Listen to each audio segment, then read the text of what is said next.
안녕하세요. 저는 고민을 안고 사연을 쓰게 된 딸아이를 키우는 돌싱입니다. 혹시 후안무치라는 말 아시나요? 잘못을 저지르고도 전혀 미안한 마음을 가지지 않는 뻔뻔한 사람을 가리키는 말인데요. 저에게 전 남편은 딱 그런 사람이었어요. 그런 사람이랑 왜 결혼을 했냐고 물으신다면 그때는 콩깍지에 쓰였다는 거 말고는 답할 게 없네요. 사랑에 빠지면 눈이 먼다고 하잖아요. 제 눈이 정말 너무 심하게 멀었던 것 같아요.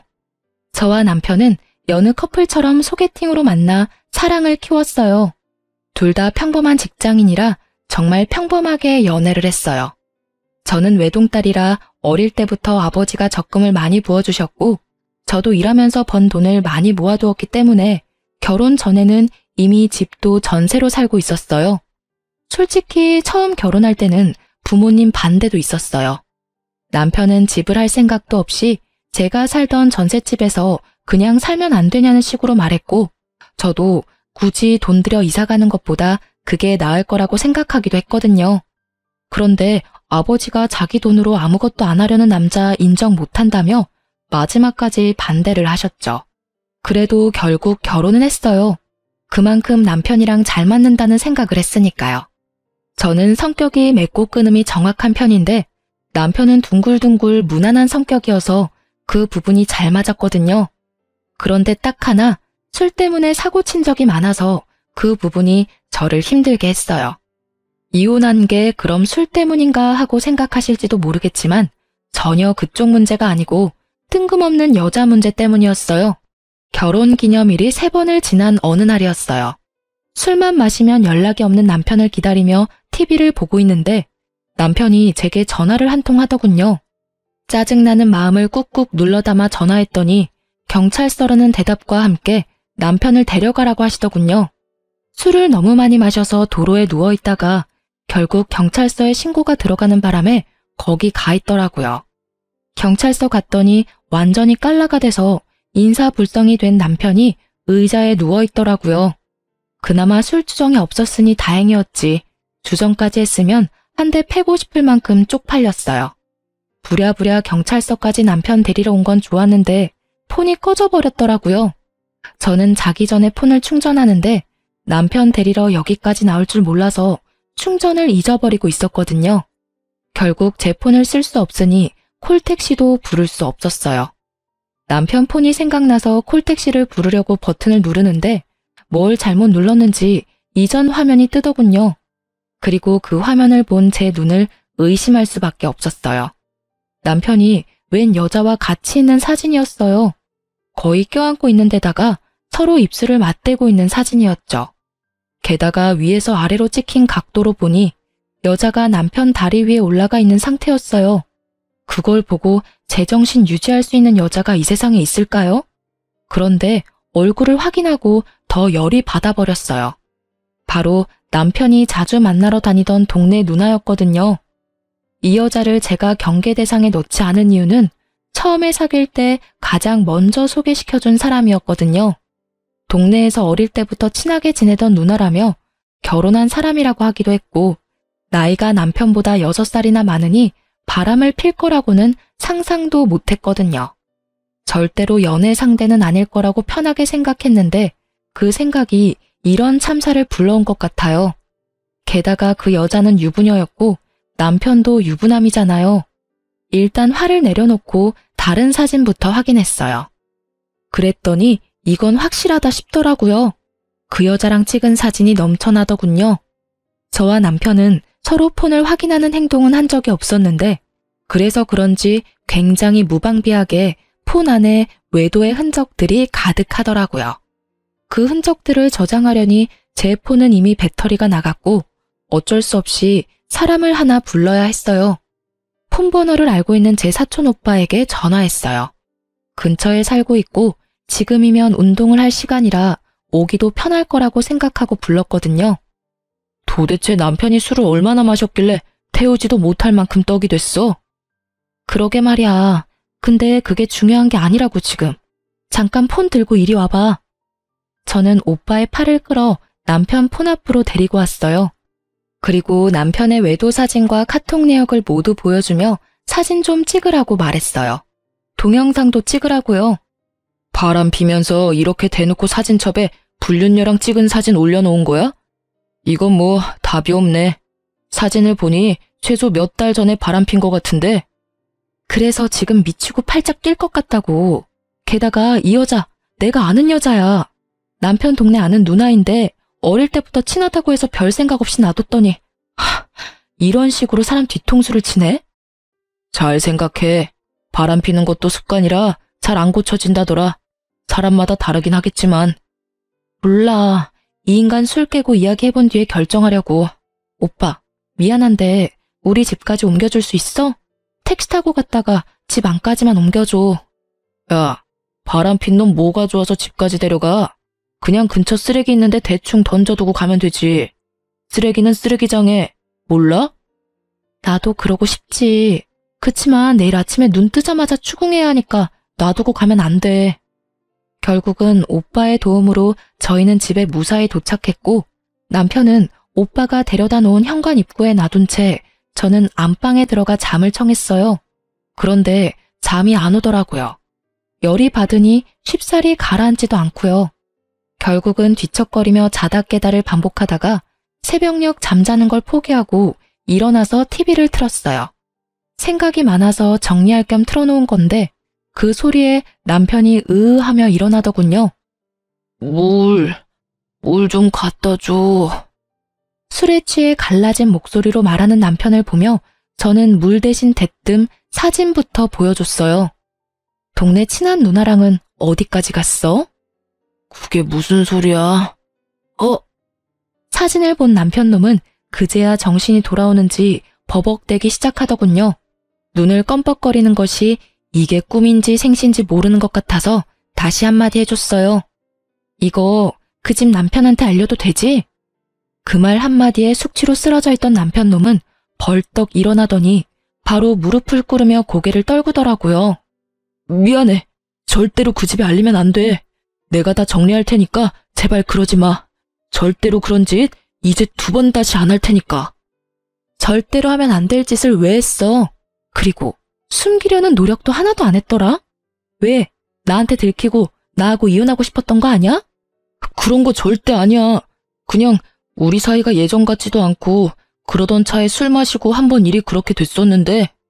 한 번이 아니지. 지금 내가 찾아낸 첫 사진에서 4개월이나 지났는데 넌 그럼 4개월 내내 술 마시고 실수해서 여자 만났어? 그런 말이 아니고 어쨌든 입이 10개라도 내가 할 말이 없어. 앞으로 절대 그러지 않을 거고 인연 싹 끊을 테니까 제발 한 번만 참아줘. 남편 놈은 손이 발이 되도록 빌었어요. 저는 그런 남편을 보며 한숨이 푹 나왔어요.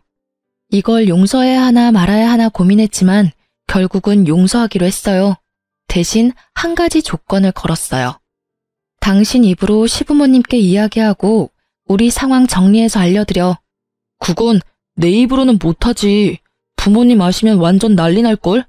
우리끼리 해결하면 될 일인데 왜 부모님까지. 아셔야지. 당신 아들이 남의 귀한 딸 지금 마음고생 시키고 있는데 우리 부모님한테까지 말하라고 하기 전에 알아서 해. 당신이 안 하면 내가 직접 가서 사진부터 보여줘 버릴 거니까. 결국 저의 강경한 태도에 남편은 울며 겨자 먹기로 시댁에 가서 이야기를 꺼냈어요. 그런데 시부 반응에 저는 한 번 더 어이가 없었어요. 아가, 살다 보면 남자가 실수할 때도 있는 법이다. 다음부터 그러지 않겠다는 다짐만 받아놓으면 이놈이 바보 천치가 아닌 이상 잘 알아들을 거다. 그러니 너도 이런 사소한 일에 신경 쓰지 말고 한 번만 용서해줘라. 저는 시부의 말에 점점 더 짜증이 밀려왔어요. 아니 시부가 대체 뭔데 잘못한 남편한테 면죄부를 주는 거죠? 이미 상처받고 배신당한 건 저인데 왜 시부가 용서해주고 말고를 결정하냐고요. 그렇지만 대놓고 그렇게 이야기할 수는 없으니 남편을 데리고 집으로 돌아와서 남편에게 각서를 받았어요. 자, 여기다가 각서 쓰고 지장 찍어. 각서 내용은 별거 없어. 앞으로 바람을 피지 않는다. 상간녀와 모든 연락을 끊고 깨끗하게 정리한다. 만약 이를 어길 시에 유책 배우자로서 친권, 양육권을 나에게 다 넘기고 내가 당신과 시댁에 준 모든 걸 다시 되돌려 받는다는 내용이야. 그걸 들은 남편은 알겠다며 각서를 쓰고 사인이며 지장이며 다 찍더군요. 저는 남편에게 한 가지 더 조건을 걸었어요. 월급 통장이랑 카드 내역 매달 한 번씩 확인하겠다고요. 돈을 어디다 썼는지 알면 허튼 짓 안 할 테니까요. 그렇게 가정의 평화는 지켜졌지만 뭔가 모를 찜찜함은 여전히 남아 있었어요. 그리고 이 다음 주에 저는 제가 임신 초기라는 걸 알게 됐죠. 잘 됐다고 생각했어요. 큰 산 넘었고 설마 남편이 개또라이가 아닌 이상 다시 이런 일을 벌이지는 않을 거라고 생각했거든요. 제가 상상한 미래는 비 온 뒤에 땅이 굳는 거였는데 실상은 달랐어요. 굳다 못해 쫙쫙 갈라져 버렸거든요. 남편이 각서를 쓰고 3개월이 지났을 때 저의 임신은 이제 막 안정기에 들어서게 됐어요. 남편은 제게 외도를 걸린 이후로 집에서는 쭈구리처럼 지냈어요. 당연한 일이었죠. 본인이 제게 잘못한 일이 있으니 집에서 어깨를 못 펴는 거잖아요. 그렇지만 남편이 계속 그렇게 행동할수록 그런 생각이 들었어요. 태어날 아이가 이런 아빠 모습을 보면 어떻게 생각할까 하고요. 교육적으로도 정서적으로도 좋을 것 같지는 않다는 생각으로 남편과 맛있는 것도 자주 먹으려고 하고 대화도 많이 나누려고 노력했어요. 그때의 일을 최대한 빨리 덮어버리고 싶었거든요. 그런데 남편은 떨떠름한 표정으로 제게 맞춰주고는 있었지만 크게 관심은 없는 모습이었어요. 솔직히 그 모습에 한 번 더 상처받았거든요. 외도 후에 마누라한테 잘해주려는 남편은 없을 거예요. 눈치부터 보게 되니까요. 그렇지만 제가 이 정도로 노력하면 본인도 노력을 해야 하잖아요. 이걸 어떻게 해야 할까 하던 중에 저희가 집을 옮기려고 계획하고 있었는데 적당한 집이 나와 집을 옮기려고 준비를 하고 있었어요. 지금 살고 있는 전셋집을 내놓고 아파트로 이사 가려고 했거든요. 그래서 집 청소를 한번 싹 하기로 했어요. 사람들이 집을 보러 자주 올 예정이니 귀금속이나 너무 잡다한 물건들은 당분간 차에 실어놓을 예정이었어요. 제 차보다는 남편 차가 SUV로 크기 때문에 거기 짐을 놓자고 이야기가 됐어요. 남편과 함께 짐을 나르고 있는데 제가 차 안에 있는 물건을 정리하다가 차 키를 잃어버린 거예요. 차 키를 찾으려고 이리저리 둘러보다가 발판 쪽에 떨어뜨렸나 싶어서 조수석 쪽 발판을 들어 올렸더니 아무것도 없더라고요.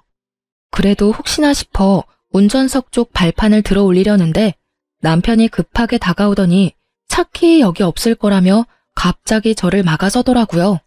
아니, 없으면 없지 왜 막아서는 거지? 이상한 생각이 확 들더라고요. 결국은 남편 저지하고 차 안에 들어가 문 잠그고 발판을 들어봤더니 거기 검은색 폰 하나가 있더군요. 남편 폰과는 다른 기종이었는데 알고 보니 남편 세컨폰이었더라고요. 폰을 열어보니 제 눈을 또 의심할 수밖에 없는 것들을 봤어요. 남편이 또 바람을 피우고 있더라고요. 그것도 저번에 그 누나랑요. 제가 용서해준 지 꼴랑 3개월밖에 지나지 않았잖아요. 게다가 애가 뱃속에 있는데 바람이라니. 열받은 제가 차문을 열고 나왔어요. 너 이거 뭐야? 폰 숨겨두고 그 여자랑 또 바람을 피워? 몇 개월 지났다고 또 바람이야. 아니지. 혹시 그때 해결 안 했던 거야?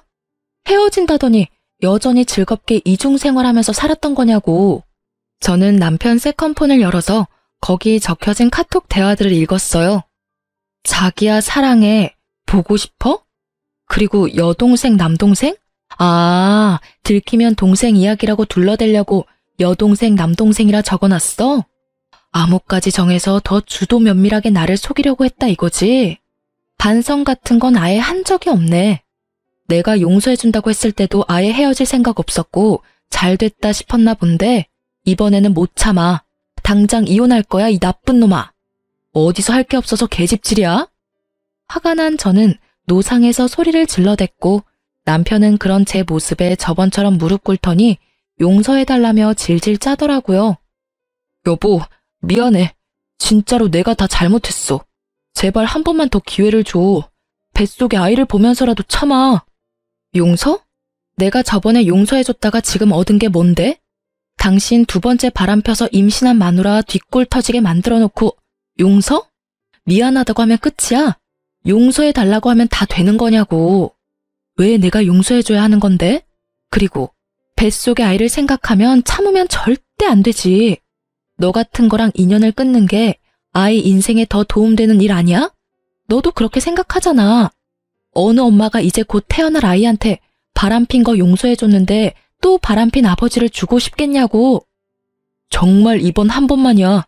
앞으로는 절대로 당신이 하지 말라는 건 아무것도 안 할게. 어떻게든 이혼만은 참아줘. 난 당신 없으면 못 살아. 손이 발이 되도록 싹싹 비는 모습을 보고도 더 열이 뻗는 건 아마 첫 번째 외도 때 그 모습을 보고 용서해줬던 저의 바보 같은 모습이 떠올라서였을 거예요. 저에게는 이 남자에 대한 믿음이 아주 조금도 남아있지를 않았어요. 저러고 또 바람 피겠지.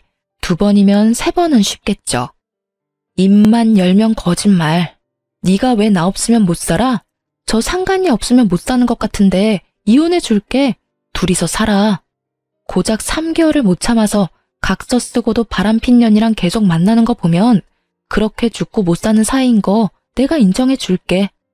그런데 우리 아이한테는 너 같은 아빠 필요 없으니까 여기서 인연 끊어. 넌 제대로 된 남편도 아니고 아빠도 아니야. 앞장서. 당장 시댁 가서 이혼한다고 말씀드리게. 열받은 저는 남편을 끌고 시댁으로 가려고 했어요. 남편이 완강하게 거부하더군요. 시댁에 알리는 게 무서웠나 봐요. 무서운 짓을 왜 했냐고 윽박 지르려다가 참았어요. 이번에야말로 시댁 가면 시부에게 당신 아들이 무슨 짓을 저질렀는지 확실하게 알려주고 싶었어요. 시부가 무슨 말로 남편을 두둔하든지 간에 코웃음 날려줄 준비도 되어 있었고요. 당장 앞장서라고. 시댁 가서 정산해. 시부모님도 그간 상황 다 알아야 우리 이혼할 때 큰 문제 없을 거 아니야? 무슨 정산?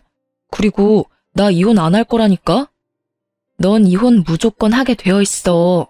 내가 너랑 헤어질 거라고 결심했으니까. 그리고 정산해야지. 너 첫 번째 외도 때 각서 썼잖아. 당신과 시댁에 준 모든 걸 되돌릴 거라고. 나 그거 받으러 시댁 갈 거야. 알지? 아버님 차 내가 빌려드린 거. 게다가 소소하게 빌려드린 돈도 있고 그리고 당신한테 사준 선물들은 다 놔두고 가. 넌 그 선물 받을 자격 없어. 그 말에 남편 얼굴이 사색이 되더군요. 여보, 진짜로 나 당신이랑 헤어지고 싶지 않아. 제발 다시 생각해봐. 나 정말로 다 끊을게. 깨끗하게 정리할 거라니까? 내가 정말 미안하다고. 하든 말든 너 마음대로 하고 솔직히 각서까지 썼는데도 그 여자 만난 거면 이 정도 각오는 이미 하고 있었던 거 아니야? 당신이 원해서 만났잖아. 그리고 너 말끝마다 미안해라고 하는데 그 말 앞으로 한 번만 더 하면 죽어? 미안해하지도 않으면서 뭐가 미안한데? 입버릇처럼 말하면서 마치 진짜 미안한 것처럼 굴고 그거에 넘어가서 내가 한 번 봐줬는데 이번에는 안 넘어가. 누굴 호구로 알고 당장 앞장서. 결국 미안한 마음 없이 미안하다며 소리만 치는 남편을 저는 시댁으로 끌고 갔습니다. 아니, 미안하다는 말은 왜 하는 건데요? 미안하다는 말을 들을 때마다 화가 치밀어 오르는 제 속도 모른 채 사과만 하면 다 끝날 거라고 생각하는 남편 놈을 보니 그때 용서해준 게 그제야 후회가 되더군요. 시댁에 도착한 저는 표정이 무척 좋지 않았고 남편은 끊임없이 제 눈치를 보며 주눅 들어 있었어요. 너희들 웬일로 왔어? 오늘 무슨 날이야? 어머님, 저희 이혼하려고요. 이 사람이 또 바람을 폈어요. 그것도 저번이랑 똑같은 여자하고요. 정리가 하나도 안 된 상태로 저 속이고 열심히 만나고 있던데 솔직히 더는 못 참아요. 어떻게 임신한 와이프 두고 다른 여자하고 바람이 나요? 새로운 여자였다면 덜 화났을지도 몰라요. 그런데 왜 또 그 여자냐고요. 두 사람 연애하는데 내가 방해물 같으니 제가 이혼하는 게 맞는 거겠죠. 아이고 며느라가 진정 좀 해라. 뭐가 그렇게 바빠? 남자가 살다 보면 그럴 수도 있지. 그리고 너 임신 중이라 뭐 이래저래 저도 힘들었나 보지. 네가 이해를 좀 하고 넘어가. 그리고 어차피 상대방도 남편이랑 애가 있다는데 그냥 불장난 같은 거였을 테고 진지하게 만나는 그런 건 아닐 것인데 너도 부인이 돼가지고 그런 불장난을 심각하게 받아들이고 그렇게 난리치면 안 되지. 뱃속에 애도 있으니 흥분도 좀 가라앉히고 생각을 하면. 불장난 정도가 아니잖아요. 지금 이 사람 하는 짓을 보시라고요. 미안하다고 다 정리한다고 할 때는 언제고, 여태껏 만나면서 메신저로 와이프 배불러서 재미가 없네 어쩌네 그런 말 찍찍하면서 둘이서 내 욕까지 했다고요. 저는요, 임신 중에 벌써 남편 불륜이 2번째예요. 임신 중에 남편 외도 알아채는 와이프도 많지 않겠지만 2번이나 이런 짓 당하면 제가 기분이 좋겠어요? 아버님이야 아버님 자식이고 두둔하고 싶은 마음 있으시겠지만 저는 달라요. 첫 번째 용서가 제 마지막 한계 지점이었거든요. 이번에는 절대 용서 못하고 저번에 남편이 쓴 각서대로 하려고 시댁 온 거예요. 각서? 야, 너는 무슨 각서를 어떻게 썼길래 불똥이 여기까지 튀어? 각서를 보기 전까지 시부는 아주 느긋한 태도였어요. 아들놈 두둔해가면서 각서가 무슨 내용인지도 모르고 말이죠. 제가 각서를 보여주니 시부의 표정은 울그락불그락 시시각각 변했고 남편놈은 고개를 떨구다 못해 바닥으로 꺼질 것 같더군요. 아버님 쓰고 계시는 차 가져갈게요. 그거 어차피 저희 친정어머니 명의잖아요. 운전자 보험에 특약 넣어서 저희 차 몰고 있던 거였으니까 이혼하면 당연히 다시 저희 엄마한테로 돌려주셔야 하는 게 맞는 거고요. 솔직히 이런 일 없었으면 조만간 아버님 차 될 수도 있었는데 그 부분은 죄송하게 생각해요. 제 명의였다면 그것도 재산 분할에 들어가는 거였을 텐데 어머니 명의라서. 그냥 돌려주시는 게 깔끔하실 것 같아요. 제 말에 시부가 완전 열받아서 남편 등짝을 후려 패더군요. 너 도대체 무슨 뻘짓을 하고 다녔길래 집에 불똥이 튀게 만들어? 아랫돌이 간수 잘하라고 내가 몇 번을 말했어. 저번에 너 두둔해주고 잘 넘어갔으면 네가 알아서 잘했어야 하는 거 아니냐? 너 때문에 갑자기 이게 무슨 날벼락이야? 시부는 흥분해서 남편을 향해 윽박질렀고 그런 시부를 보면서 저는 웃겼어요. 왜냐고요? 아니 처음에 남편 바람 폈을 때는 자기 차 뺏길 정도로 위급한 게 아니라서 남편 용서하라고 마음 넓은 척 굴더니 결국 자기가 차 뺏길 것 같으니 남편에게 너 잘못했다고 말하는 건 도대체 무슨 심보인지 모르겠거든요. 잘못된 건 잘못된 거고 잘한 건 잘한 거라는 심플한 게 이 집에는 없는 거예요. 잘못했다고 해놓고 여전히 잘못하는 남편이랑 잘못한 걸 크게 잘못한 게 아니니 넘어가라는 시부가 정말 똑같은 사람처럼 보였어요. 결국 남편놈은 시부에게 손이 발이 되도록 빌었고요. 그런데 왜 시부에게 비는 건지 모르겠더라고요. 빌려면 저한테 빌어야 하는 게 맞지 않았을까요? 시니컬한 표정으로 쳐다보고 있는데 시부가 저한테 급조된 미안한 표정으로 말했어요. 아가, 정말 미안하다. 내가 자식을 잘못 키웠어. 내가 그런 짓 절대로 못하게 할 테니 이번 한 번만, 딱 한 번만 더 용서해 주려무나. 이놈이 100번 1000번 잘못했지만 죽을 죄를 지은 것도 아니고 그 여자랑만 잘 떼어놓으면 너도 마음이 편할 테니까. 죄송하지만 용서할 생각이 없어요. 그런 마음도 안 들고요. 100번 1000번 잘못했으면 100번 1000번 벌 받아야 하는 게 마땅하고요. 저는 벌을 주는 사람은 아니니 제가 줬던 걸 다 돌려받을게요. 아버님한테는 차를 돌려받고 남편에게는 딱히 돌려받을 만한 것도 없으니 이혼할 때까지 우리 신혼집에서 나가줬으면 좋겠네요. 뭐? 그 집에서 나가면 난 어디서 살아? 아버지 집도 너무 멀고 직장에서는 더 멀다고. 집에서 내쫓는 건 좀 너무하잖아. 다시 이야기를 잘 해보고. 집에서 내쫓는 게 왜 너무해? 그 집 계약할 때 너 나한테 땡전 한 푼이라도 준 거 있어? 아니면 그 집 유지비를 네가 주기를 했어? 그 집도 내가 가져온 내 전셋집이잖아. 넌 거기 그냥 네 집만 들고 들어와 살았고. 그러니까 가볍게 집만 들고 나가면 되지. 그리고 시댁 멀면 그 상간녀 집에 가서 재워달라 그래. 얼마나 좋아하겠어? 죽고 못 사는 남자친구랑 만나면 좋아하겠다. 그치? 웃기는 소리 하지 말고 나 진짜로 갈 데 없다고. 집에서 내쫓는 건 너무하지. 나 절대로 그 집에서 안 나갈 거야. 내가 말했잖아. 제발 좀 들어봐. 나 진짜 미안하고 그 여자랑 완전히 다 끊겠다니까. 의심 하나 없애도록 매일 위치 추적 앱도 설치하라고 하면 하고 통장 내놓으라고 하면 그것도 다 줄게. 제발 집에서 나가라고만은 하지 마. 그 여자랑 인연을 어떻게 끊게? 저번에도 끊는다고 해놓고 못 끊었지. 아니지. 끊었는데 다시 이었나? 어쨌든 결과적으로는 두 사람이 여전히 만나고 있으니까 둘이서 그렇게 죽고 못 사는데 내가 이혼해 줄게. 둘이 같이 살아. 그 여자도 그 남자랑 이혼하면 너랑 잘 살 수 있겠네.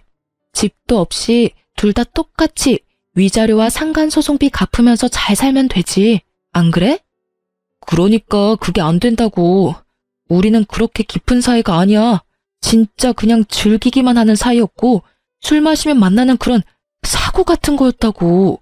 제발 여보. 그러니까 술 마시면 만나는 사람이면 술을 안 마시면 안 만났을 거 아냐.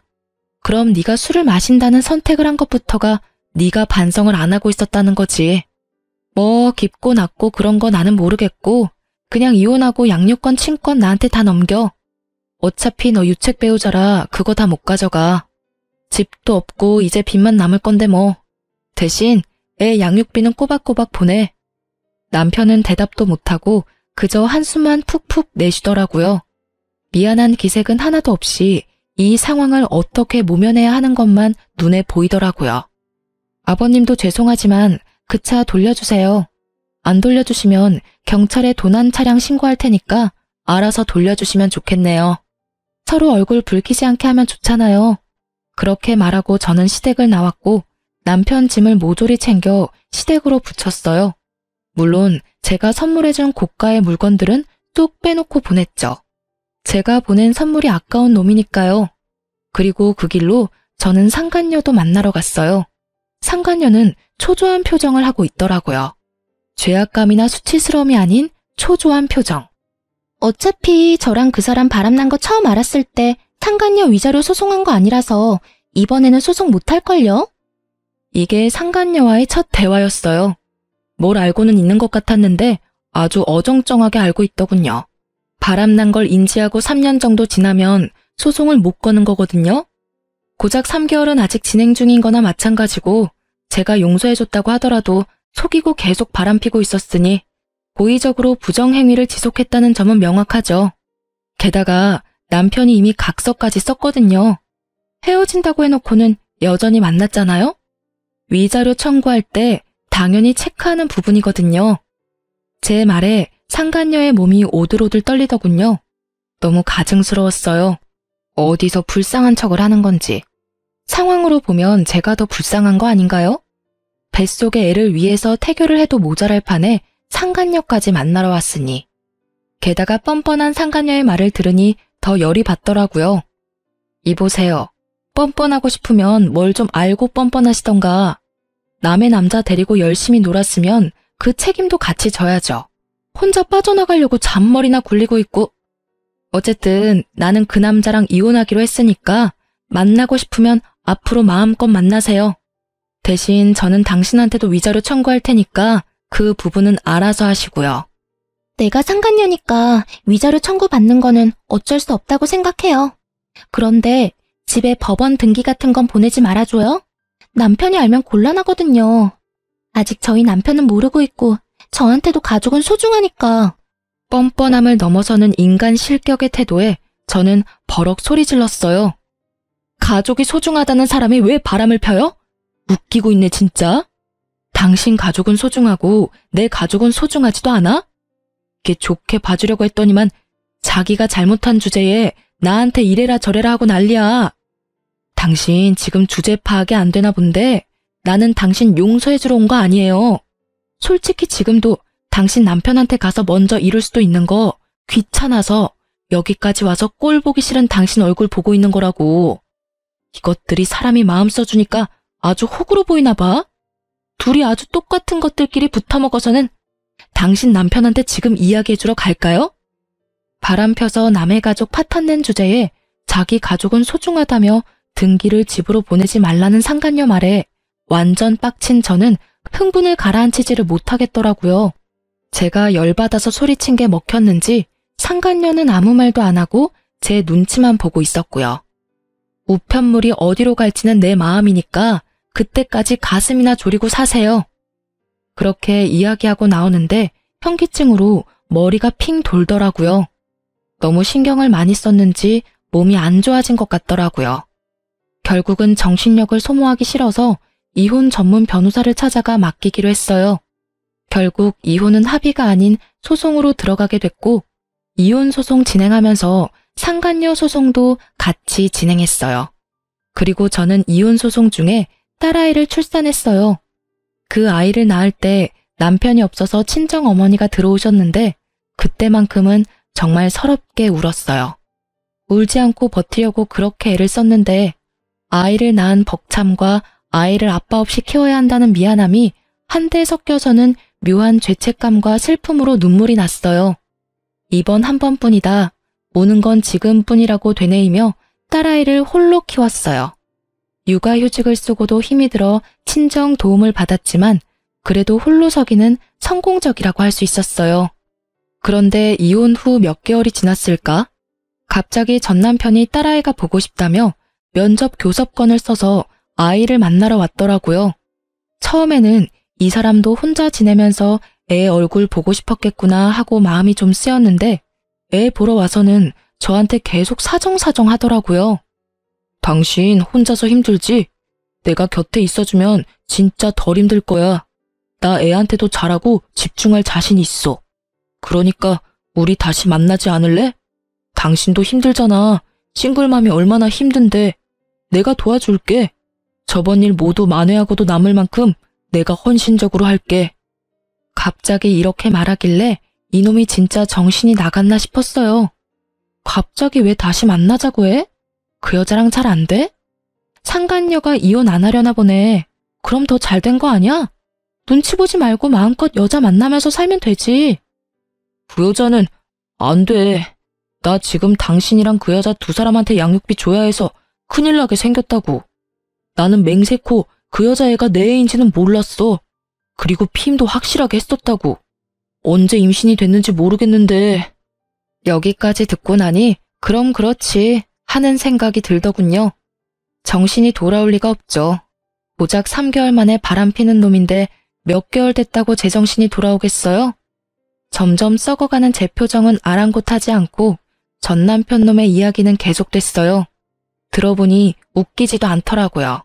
제가 출산한 때에 상간녀도 임신 6개월 차였다고 해요. 당연히 상간녀 남편도 제 전 남편도 상간녀의 뱃속에 있는 씨가 당연히 상간녀 남편인 줄 알았다고 해요. 그래서 상간녀 남편이 상간녀를 극진히 모시면서 살았는데 제가 그때 위자료 소송도 같이 했잖아요. 그때 결국은 상간녀 집 주소로 손해배상 우편물이 가는 바람에 상간녀 남편이 알게 된 것 같더라고요. 결국 불륜 사실을 알게 된 상간녀 남편이 뱃속에 애가 누구 애냐며 난리를 친 건 어찌 보면 당연한 일이겠죠. 그런데 상간녀는 그 상황에도 대쪽같이 뱃속의 애는 자기 남편 애라며 실랑이까지 했다고 해요.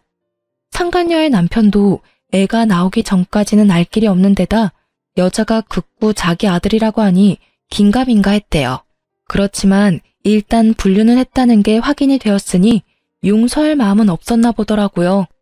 결국 두 사람은 출산 전까지는 별거했다고 하더라고요. 그 얘기를 듣는데 살짝 놀랐어요.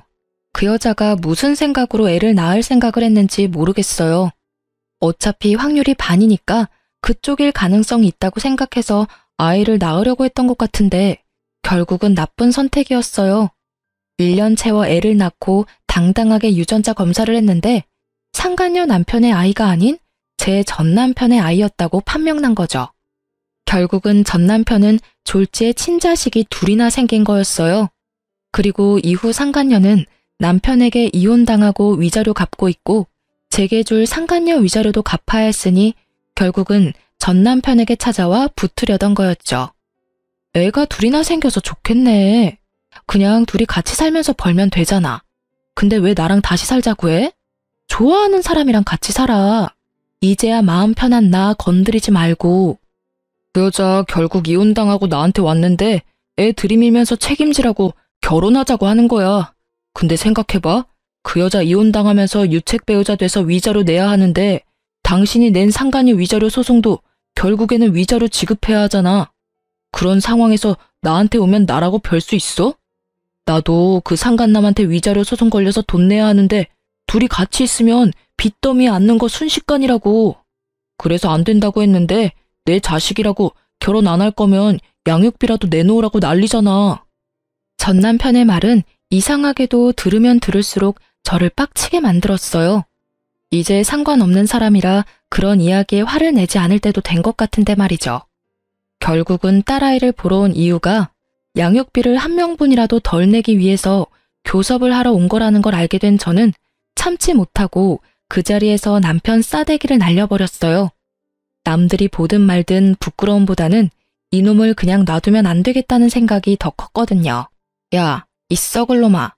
네가 뭘 잘해서 지금 여기 와서 합치자는 소리를 해? 상간녀 임신시킨 게 내 잘못이야?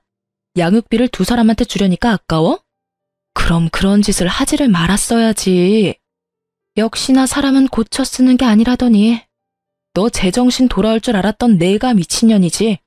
내가 지금 무슨 생각을 하는지 너한테 알려줘? 아랫돌이 잘못 눌려서 집안 풍비박산 만든 건 물론이고 지 인생까지 스스로 나락 보내버리는 한심한 놈하고 지금이라도 이혼해서 정말 다행이라고 생각해. 알아? 네가 우리 딸 핑계대고 여기 와서 그런 말 하지만 않았어도 이 정도로 화나지는 않았을 거야. 저는 딸애가 1살도 안 되어 말을 이해하지 못하고 있다는 것에 정말 깊은 감사를 할 수밖에 없었어요. 만약 이 아이가 커서 이 한심한 놈이 아빠라는 걸 안다면 정말 생각만으로도 끔찍해요. 딸아이에게는 차라리 아빠의 존재를 숨겨버리고 싶을 만큼이었어요. 남편 놈은 저한테 한 대 맞고도 정신을 못 차리는지 배째라식으로 누워 애처럼 떼를 쓰더군요. 몰라. 나도 지금 너무 힘들다고. 당신이 안 도와주면 파산해서 양육비고 뭐고 아무것도 못 보낼 거라고. 그러니까 당신이 좀 알아서 해줘. 그쪽이랑 다르게 우리는 부부 사이였잖아. 작년까지만 해도 부부 사이였었지. 지금은 아니고. 잘 됐다고 생각하라고. 두 사람 사이에 어떤 방해물이 있어도 잘 만날 자신 있던 거 아니었어? 그깟 위자료 양육비 같은 거 크게 신경 쓰지 말고 만나.